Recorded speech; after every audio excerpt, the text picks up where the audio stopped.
अब जो है ग्राफ 1 में हम क्या देख पा रहे हैं, इन graph 1 you can see the various source of credit to rural household in India. बहुत तरीके के क्रेडिट के सोर्स को हम देख पा रहे हैं इंडिया में, किस तरीके से जो है क्रेडिट लिए जाते हैं, कहाँ से कितना क्रेडिट लिया जाता है। Is more credit coming from the formal sector और द इनफॉर्मल सेक्टर। ज्यादा क्रेडिट कहाँ से आता है, फॉर्मल सेक्टर से या इनफॉर्मल सेक्टर से। अब हमें पता फॉर्मल में क्या क्या आएगा, बैंक और कोऑपरेटिव सोसाइटी, और बाकी सारे इनफॉर्मल में आएंगे। अब देखते हैं इधर, कोऑपरेटिव सोसाइटी से 25% और कमर्शियल बैंक से 25%, यानी कि 50% तो टोटल हो गया फॉर्मल सोर्स से। और ये गवर्नमेंट से, ये भी फॉर्मल सोर्स हो गया, 51% हो गया। और ये बाकी जो है रिलेटिव फ्रेंड से 8%, मनी लेंडर से 33%, अदर इंस्टीट्यूशनल एजेंसी से 5%। तो इस तरीके से 51% हो गया इधर फॉर्मल, क्योंकि गवर्नमेंट वाला भी फॉर्मल में आएगा, वो भी सारे डॉक्यूमेंट पूरे करने होंगे। और ये जो है ये वाला बच गया, लैंडलॉर्ड से भी 1%, तो ये सारा बच गया, ये इनफॉर्मल से बच गया। तो इस तरीके से हमारा जो है ये ग्राफ शो कर रखा है।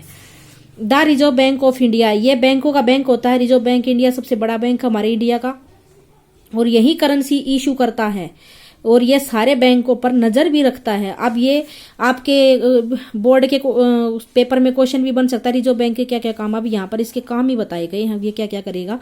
Reserve bank of India supervise the functioning of formal source of loans.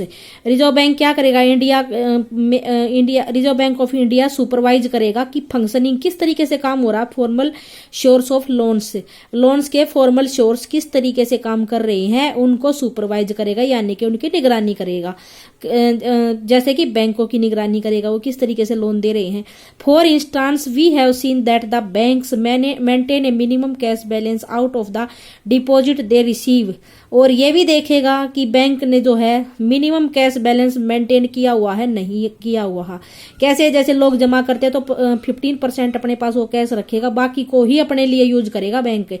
तो वो 15% उसने मेंटेन कर रखा है या नहीं, वो 15% जो उसका है वो मिनिमम कैश बैलेंस होता है, जो बैंक को अपने पास रखना ही रखना पड़ेगा, कि क्या पता कौन पैसे निकलवाने आ जाए। तो रिजर्व बैंक ध्यान रखेगा कि ये इस बात को फॉलो कर रहा है या नहीं कर रहा है। The RBI monitor the banks in actually maintaining cash balance. और आरबीआई मॉनिटर करता है कि बैंक जो है सच में कैश बैलेंस को मेंटेन कर रहे या नहीं करने। Similarly the RBI sees that the bank give loans not just to profit making business and traders but also to small cultivators, small scale industries, to small borrower etc. अब क्या करता है, आरबीआई देखता है कि बैंक जो loan देते हैं वो सिर्फ अपना प्रॉफिट कमाने के लिए देते हैं, बिजनेसमैन को प्रॉफिट मेकिंग बिजनेस के लिए देते हैं, और ट्रेडर्स को देते हैं, या फिर छोटे कल्टीवेटर को, छोटे किसानों को भी देते हैं या नहीं देते। ये भी ध्यान रखता है कि भाई कहीं वो बड़े बड़े बिजनेसमैन को ही, बड़े बड़े लोगों को ही लोन देते रहे, छोटे कल्टीवेटर को ना दे, स्मॉल स्केल इंडस्ट्रीज को लोन ना देते हो कहीं बैंक वाले, तो वो ध्यान रखता है इनके ऊपर। टू स्मॉल बोरोवर्स, छोटे कर्जा लेने वालों पर भी, उनको भी दे रहा है या नहीं दे रहा। Periodically bank have to submit information to the RBI on how much they are lending to whom at what interest rate etcetera. और बैंक जितने भी होते हैं उन सबको आरबीआई के पास अपनी इन्फॉर्मेशन सबमिट करवानी पड़ती है। कौन सी इन्फॉर्मेशन, कि वे कितना तो लोन दे रहे हैं, कितना उधार दे रहे हैं, कितना ले रहे हैं, और कितने इंटरेस्ट पर जो है वो लोन दे रहे हैं। तो वो सारी इन्फॉर्मेशन सारे बैंकों को आरबीआई के पास, यानी कि बड़े बैंक के पास जमा करवानी पड़ती है। There is no organization which supervise the credit activities of lenders in the informal sector. अब क्या बात आ गई, कोई भी ऑर्गेनाइजेशन ऐसा नहीं है जो, देखो फॉर्मल सेक्टर को तो ऑर्गेनाइज करने, फॉर्मल सेक्टर जो है उसको ऑर्गेनाइज करने वाला तो आरबीआई है, वो ध्यान रखेगा कि फॉर्मल सेक्टर में क्या चल रहा है। अब ये इनफॉर्मल सेक्टर हैं जो ये साहूकार अपने आपस में ब्याज पे पैसे दे देते हैं, इंटरेस्ट पे पैसे दे देते हैं, उनसे बहुत सारा ब्याज ऐंठते हैं, इंटरेस्ट ऐंठ लेते हैं, तो इनको देखने वाला कोई नहीं है इनफॉर्मल वालों को। तो यही तो बात लिखी हुई है इसमें कि कोई भी ऑर्गेनाइजेशन ऐसा नहीं है जो सुपरवाइज कर सके क्रेडिट एक्टिविटीज को। कौन सी क्रेडिट एक्टिविटीज को, उनकी जो इनफॉर्मल सेक्टर में उधार देते हैं, उधार देने वालों की, कर्जा देने वालों की, उनकी एक्टिविटी को तो कोई भी नहीं देखता कि वो कितना ब्याज कमा रहे हैं, कितना इंटरेस्ट कमा रहे हैं, कितना लोगों को कर्ज में डुबो रहे हैं, और उनकी सारी कमाई गरीब लोगों की इनके पास आ जाती है। इतना हैवी इंटरेस्ट ये लेते हैं उनसे, तो उनको तो कुछ बचता नहीं है, वो कर्जे में डूब जाते हैं। They can land at what ever interest rate, वो कितना भी इंटरेस्ट रेट लगा देते हैं। दे चूज, अपने आप अपनी मर्जी से कितना भी इंटरेस्ट रेट लगा देते हैं। बैंक का तो क्या है, बैंकों को तो आरबीआई देखेगा भाई ये कितना ले रहे, कितना नहीं कर रहे। There is no one to stop them, कोई भी उनको रोकने वाला नहीं है। From using unfair means to get their money back, कि भाई वो अपने मनी को वापस पाने के लिए कौन से गलत तरीके का यूज कर रहे हैं, उनको रोकने वाला कोई नहीं है। गलत बात है ना ये, तो उनको भी देखने वाला होना चाहिए। ऐसे तो कितना भी कमाते रहेंगे, दूसरे को से कितना भी कमाते रहेंगे। Compare to the formal lender, most of the informal lender charge a much higher interest on loans. Formal lender के बजाय, यानी कि बैंक हो गए फॉर्मल में, तो उनके बजाय ये जो इनफॉर्मल लेंडर है ना, ये बहुत सारा हायर इंटरेस्ट रेट जो है चार्ज करते हैं उस कर्जे पे या लोन पे। Thus the cost of the borrower of informal loans is much higher, इसलिए बोरोवर की जो है इनफॉर्मल लोन से भी ज्यादा कॉस्ट हो जाती है, तो उस लोन से भी ज्यादा कई बार उनको ब्याज देना पड़ता है। Higher cost of borrowing means a large part of the earning of the borrower is used to repay the loan. Higher cost का मतलब ज्यादा ब्याज, और इसका मतलब क्या हो गया कि उनकी कमाई का बहुत बड़ा हिस्सा तो ब्याज चुकाने में ही चला जाता है। रिपे द लोन, उस लोन को पूरा करने में चला जाता है उनकी कमाई का बहुत बड़ा हिस्सा। उनको क्या बचेगा, वो तो नुकसान में ही जाते जाएंगे। Hands borrower have less income left for themselves, borrower के पास तो बहुत थोड़ी सी कमाई बच जाती खुद के लिए। As we saw for Shyamal in Sonpur, जैसा कि हमने सोनपुर में श्यामल के बारे में देखा था। क्या देखा था, साल में 60%, ये देखो ये रहा 60%, और पर मंथ 5%, ये तो बहुत ज्यादा हो गया। तो इतना ज्यादा किसी के लिए इंटरेस्ट चुका पाना बड़ा मुश्किल होता है। In certain cases the high interest rate for borrowing can mean that the amount to be repaid is greater than the income of the borrower. इतना बड़ा हाई इंटरेस्ट जो है पे करने का मतलब क्या होता है कि ये जो अमाउंट जो वो पे कर रहे हैं वो बहुत ज्यादा अमाउंट है, उनकी कमाई से भी ज्यादा। This could led to increasing डेप्ट, इससे क्या होता है, कर्जा बढ़ता है। एज वी सा रामा इन सोनपुर, जैसे कि सोनपुर में रामा के साथ हुआ, उसका भी कर्जा बढ़ता चला गया, बेचारी कर चुका नहीं पा रही थी। एंड डेप्ट ट्रैप, और कर्जे के जाल में फंस गई। Also people who might wish to start an enterprise by borrowing may not do so because of the high cost of borrowing.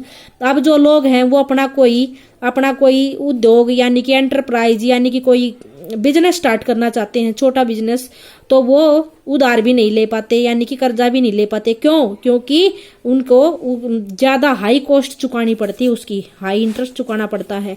For these reason, इन्हीं कारणों से क्या है, bank and cooperative society need to lend मोर।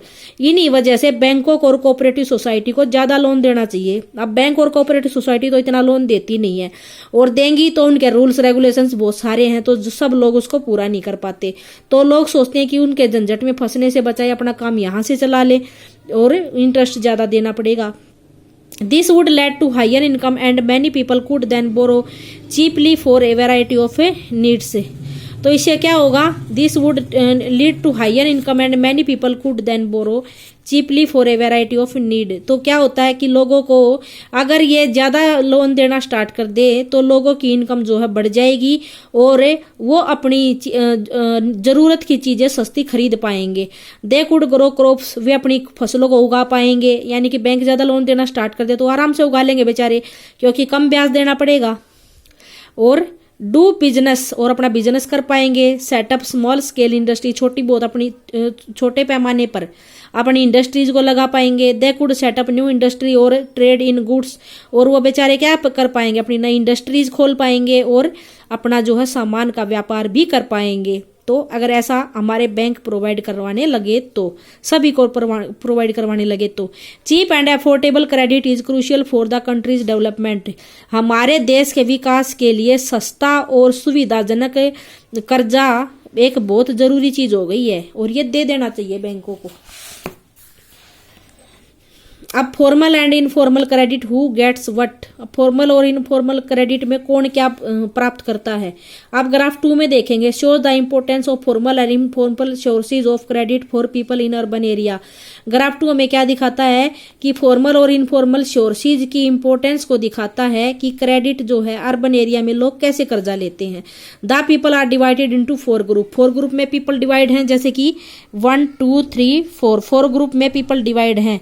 और ये blue वाला informal, यानी कि ये इनफॉर्मल 85% तो ये तो बैंकों से लेंगे और ये बाकी लैंड ओनर से लेंगे, तो ये, और ये पर्पल वाला जो है ये फॉर्मल सेक्टर है। तो इस तरीके से अब ये 4 पार्ट में ग्रुप में डिवाइड हैं। फ्रॉम पुअर टू रिच, गरीब से अमीर तक, as shown in the figure you can see that 85% of the loans taken by poor household in the urban area are from informal sector.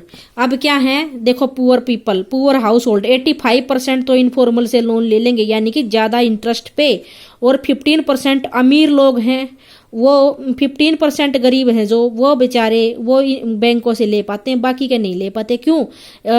झंझट इतने ज्यादा होते हैं बैंकों के, तो इस वजह से नहीं ले पाते। फिर आगे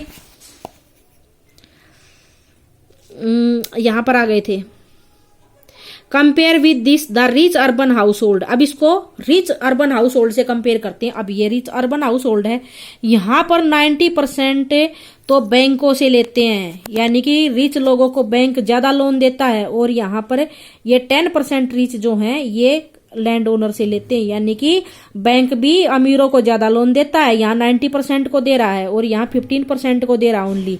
ये है ना, ये पर्पल, ये फॉर्मल सेक्टर वाला यानी कि बैंकों वाला, या यहाँ पर गरीबों को तो 15% को लोन दे रहा है और अमीरों को 90% को। क्यों? अमीरों के पास एसेट भी होता जो बैंक के पास अपना रख सके, अपना कागज जमा करवा सके, अपनी प्रॉपर्टी रख सके उनके पास, तो बैंक तो प्रॉपर्टी रखवाएगा पहले। एक तो कारण ये हो गया, और दूसरा कारण ये हो गया कि भाई वो लिखा पढ़ी ज्यादा कर लेते हैं और गरीब आदमी बेचारा इतनी चीजों को जानता नहीं है। तो 2 रीजन है इसके। अब आगे कंपेयर कर लिया हमने, कंपेयर विद द रिच कर लिया हमने compare. What do you find? अब हम क्या पाते हैं, only 10% of their loans are from informal source while 90% are from formal source. देख लिया, ये तो हमने ये 90 फॉर्मल से और ये 10 इनफॉर्मल से।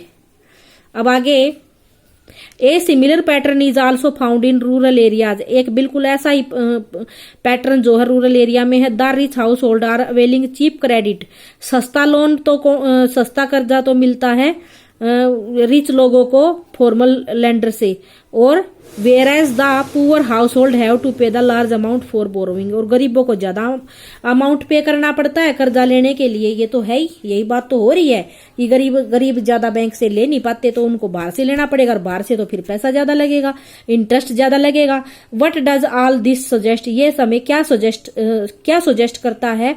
फर्स्ट द फॉर्मल, क्या होना चाहिए भाई, बैंकों को ज्यादा कर्जे देने चाहिए और ये झंझट कम करने चाहिए अपने, ये होना चाहिए। First the formal sector still meets only about half of the total credit needs of the rural people. पहली बात तो क्या, फॉर्मल सेक्टर जो है सिर्फ 50% क्रेडिट देता है लोगों को, 50% जरूरत पूरी कर पाता है। लोगों को लोन चाहिए ज्यादा, लेकिन वो 50% ही देता है, इतना ज्यादा वो नहीं देता। The remaining credit needs are met from informal source. और बाकी का किससे लेना पड़ता है? इनफॉर्मल सोर्स से। एक तो बैंक पहली बात तो कम लोन दे रहा है, और दूसरी बात झंझट ज्यादा है। Most loans from informal lender carry a very high interest rate and do little to increase the income of the borrower. और ज्यादातर लोन जो है इनफॉर्मल लेंडर से लेते हैं और बहुत ज्यादा वो इंटरेस्ट चार्ज करते हैं, और do little to increase the income of the borrower. और जो लेने वाले की इनकम तो फिर थोड़ी सी बढ़ेगी, सारी तो इनकम उसकी ब्याज चुकाने में, इंटरेस्ट चुकाने में चली जाएगी। Thus, it is necessary that bank and cooperative increase their lending, particular in the rural areas। तो क्या जरूरी है बैंक के लिए? बैंक और कोऑपरेटिव्स को अपनी ये कर्जा देने की एक्टिविटी को रूरल एरियाज में बढ़ाना चाहिए, ज्यादा कर्जा देना चाहिए, ताकि लोगों को बैंकों से ही कर्जा मिल जाए, बाहर जाना ना पड़े। So that the dependence on informal sources और क्रेडिट रिड्यूस्ड। और इसकी वजह से इनफॉर्मल सोर्सेज पर हमारी लोगों की डिपेंडेंसी कम हो जाएगी, यानी कि उनकी जरूरत नहीं पड़ेगी इनफॉर्मल वालों की, बाहर वालों की। अब दूसरी बात, secondly while formal sector sector loans need to expand, it is also necessary that everyone receive these loans. दूसरी बात क्या, फॉर्मल सेक्टर को अपना लोन को बढ़ाने की जरूरत है। It is also necessary for everyone receive these loan, और हर एक इन लोन को प्राप्त कर सके, रिसीव कर सकते, ये कर सके, ऐसा कुछ करने की जरूरत है। At present it is a richer household who receive formal credit where the poor have to depend on the informal sources. ये तो हमने देख ही लिया कि रिचर को ही ज्यादा लोन मिलता है फॉर्मल क्रेडिट से, और गरीब लोगों को इनफॉर्मल सोर्स पर डिपेंड होना पड़ता है, बाहर से लेना पड़ता है। It is important that the formal credit is distributed more equally so that the poor can benefit from the cheaper loan. और ये बहुत ज्यादा जरूरी हो जाता है कि फॉर्मल क्रेडिट को बराबर मात्रा में बांट देना चाहिए, कि जिससे गरीब भी उस सस्ते लोन का फायदा उठा सके। Okay students, thank you, have a nice day. आज यहाँ तक रखते हैं।